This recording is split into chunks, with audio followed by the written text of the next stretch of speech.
Assalamualaikum warahmatullahi wabarakatuh. Saya Ahmad Hafarisi Rizky Adami dari kelas 11 F4. Di sini saya akan menjelaskan materi bab 1 bagian A tentang keterkaitan sejarah antara global, situasi regional dan global, jalur rempah, introspeksi dan keberadaan bangsa asing di Nusantara. Sejarah mencatat keperjalanan manusia melintasi ruang sejak awal Masehi dengan melibatkan Nusantara. Aktivitas melintasi ruang didorong oleh kegiatan ekonomi melalui jalur laut.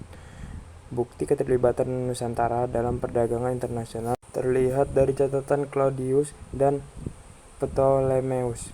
Barus di Sumantara menjadi kota pelabuhan penting yang memperdagangkan rempah kapur barus.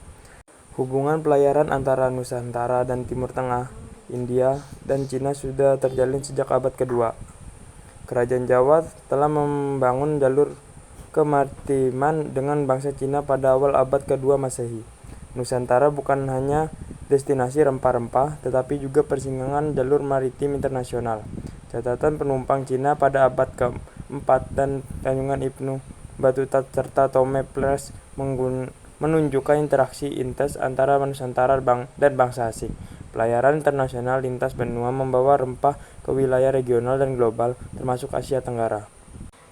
Penguasaan Konstantinopel oleh Turki Utsmani dan pelayaran dunia. Peristiwa penting di Eropa, seperti melakukan Konstantinopel oleh Turki Utsmani, memiliki dampak yang meluas pada sejarah dunia termasuk Indonesia. Pusat pembangunan ekonomi dan politik pada abad ke-14 sampai ke-15 berada di dunia Islam, terutama kesulitan Turki Utsmani. Penaklukan Konstantinopel oleh Turki Utsmani pada tahun 1453 memiliki dampak pada jalur perdagangan, terutama dengan penutupan kota pelabuhan Istanbul. Penutupan ini melibatkan kelangkaan dan harga tinggi pada rempah-rempah di Eropa, mendorong pedagang Eropa mencari jalur baru. Rempah-rempah memiliki nilai penting di Eropa, menjadi motivasi bagi Eropa untuk menjelajah ke negeri asal rempah-rempah. Awalnya, orang Eropa enggan menggunakan jalur laut karena mitos dan pemahaman tentang bumi datar. Dampak penutupan pelabuhan Konstantinopel mendorong Eropa untuk mencari jalur laut baru. Ludovico di Vartema dari Italia dan penjelajah lain mulai menjelajah lautan mencari rempah-rempah langsung dari sumbernya. Keberanian mereka dalam menjelajah lautan menunjukkan perubahan pemikiran dan pengetahuan Eropa tentang navigasi dan bumi. Pengaruh mualim-mualim Indonesia dalam pelayaran dan kemampuan navigasi mereka diakui. Portugis menjadi negara Eropa pertama yang mencari rempah-rempah langsung dari sumbernya, didorong oleh dorongan ekonomi. Diogo Ceo dan Bartolomeu Dias adalah penjajah Portugis yang membuka jalur pelayaran menuju Samudra Hindia. Aktivitas perdagangan rempah Nusantara sudah ada sebelum kedatangan bangsa Eropa, dan perdagangan maritim telah merambat wilayah yang luas. Kesimpulan, pelayaran dan perdagangan telah menjadi pusat kegiatan yang mempengaruhi interaksi antar bangsa dan mendorong bangsa Eropa untuk menjelajah dan menguasai wilayah perdagangan rempah-rempah. Jatuhnya Malaka ke tangan Portugis. Malaka adalah kerajaan penting di Nusantara pada abad ke-15 yang didirikan oleh para Mesra dan berkebangsaan menjadi pusat perdagangan setelah masuk Islam. Penutupan pelabuhan Istanbul mendorong Eropa untuk mencari jalur baru ke sumber rempah-rempah termasuk Malaka. Raja Portugal mengutus Diogo Lopes dan Soeharto untuk menjalin hubungan dengan Malaka, tetapi sikap Sultan Mahmud Shah berubah setelah desakan pedagang Muslim. Sultan Malaka menyerang kapal Portugis, memicu perang yang dipimpin oleh Alfonso de Albuquerque pada 1511. Pada saat yang sama, Sultan Malaka menghadapi konflik internal, melemahkan pertahanan dan mempermudahkan penaklukan Portugis. Albuquerque berhasil menaklukkan Malaka dan membangun pertahanan untuk mengantisipasi serangan balasan. Meskipun Malaka dikuasai Portugis, mereka kesulitan mengendalikan perdagangan Asia di wilayah tertentu karena berbagai masalah internal. Portugis menghadapi masalah keuangan, sumber daya manusia, dan korupsi, sementara banyak pedagang Asia beralih ke sumber pelabuhan lain. Keberhasilan Portugis di Malaka diikuti oleh kedatangan bangsa-bangsa lain, seperti Inggris dan Belanda, yang juga mencari sumber rempah-rempah.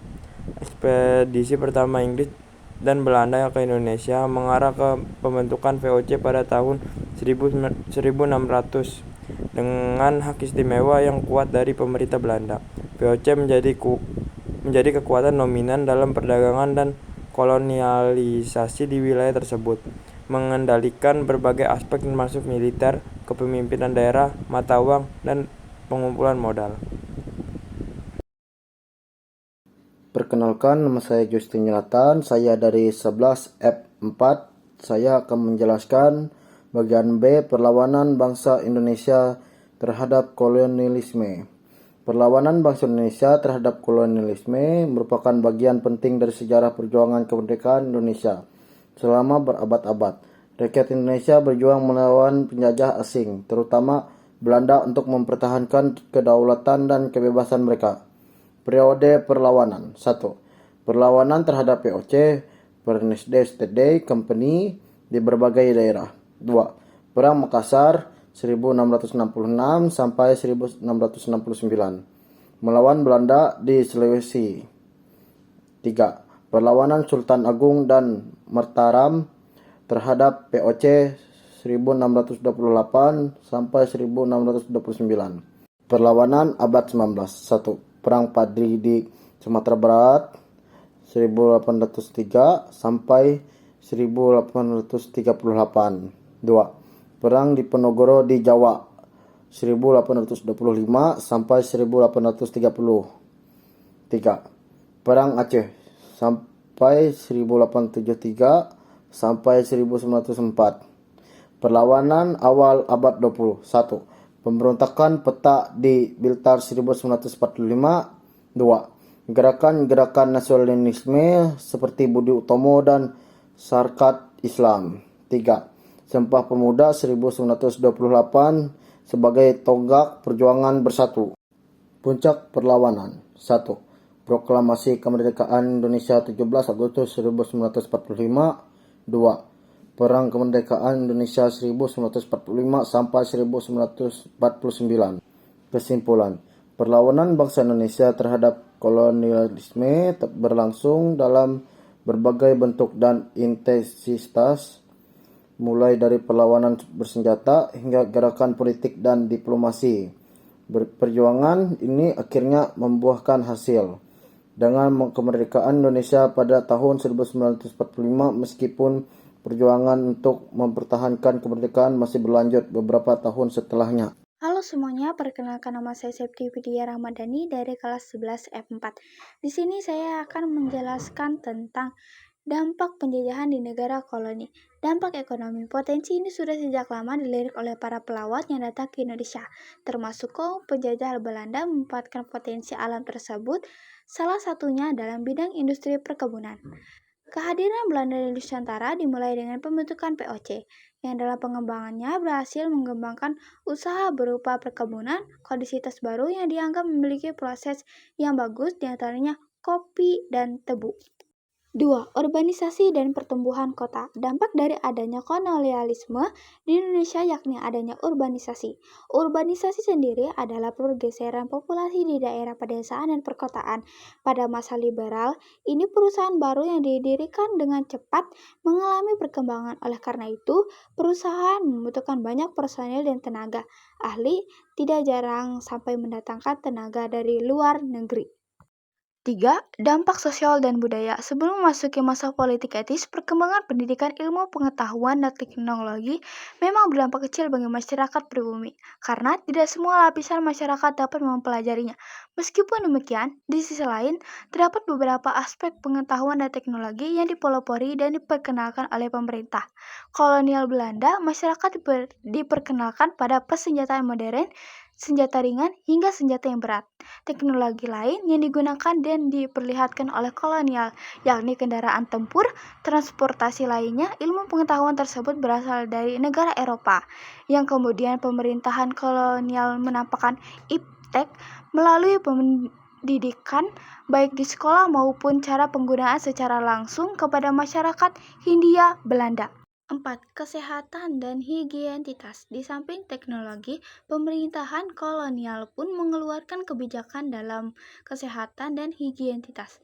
Awalnya, pelayanan kesehatan kolonial pada awal abad ke-20 memang sangat diskriminatif karena hanya sebagian kecil dari rakyat pribumi yang mendapatkan akses pelayanan kesehatan ini. Ketika bergilirannya politik etis, fokus perhatian pemerintahan kolonial Belanda berubah dengan bagaimana pelayanan kesehatan kolonial dapat dinikmati oleh masyarakat secara meluas, apalagi pada saat itu wabah penyakit mulai menyebar. Sebut saja malaria bes dan kolera. Ilmu kedokteran terus dikembangkan dan tidak sedikit rakyat pribumi yang terlibat langsung di dalamnya. Di luar pembentukan dokter pribumi, fasilitas kesehatan dan rumah sakit sudah didirikan sebelumnya. Pada masa penjajahan Belanda, selain rumah sakit berdiri sebagai fasilitas kesehatan dan berbagai daerah di Indonesia, sebut saja Laboratorium Penelitian di Batavia yang berdiri pada tahun 1988, yang berdiri juga di Bandung, Makassar, Surabaya, dan Yogyakarta. 5. Mobilitas sosial. Pada masa kolonial Belanda, mobilitas sosial atau perpindahan penduduk dari suatu daerah ke daerah lainnya berjalan sangat cepat. Perkembangan perkebunan di Indonesia menyebabkan munculnya tuntutan untuk pemenuhan tenaga kerja pemerintahan, kemudian mendatangkan para pekerja dari daerah ke pusat-pusat perkebunan. Namun, sayangnya mobilitas dan para pekerja Indonesia dibayar dengan upah yang sangat murah. Agar tidak mudah melepas pekerjaan, para pengusaha perkebunan mengikat mereka dengan sebutan koliordonati, peraturan tentang kuli kontrak yang disertai panel dan meningkatkan perkebunan. 6. Munculnya sistem rasial. Munculnya sistem rasial pernah terjadi pada masa penjajahan kolonial Belanda. Bahkan masalah rasimi diatur melalui kebijakan yang dikeluarkan oleh pemerintahan Belanda.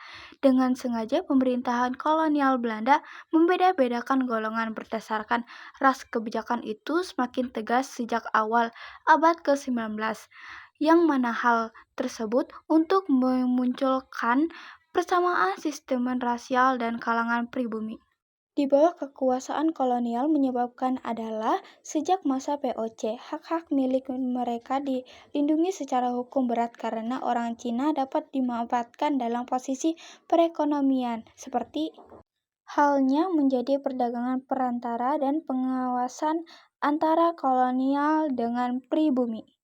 7. Dampak politik. Bahkan sesingkat dengan raja-raja lokal di Indonesia, kerajaan Belanda juga memberikan kekuasaan penuh dengan gubernur jenderal berupa hak oktroy.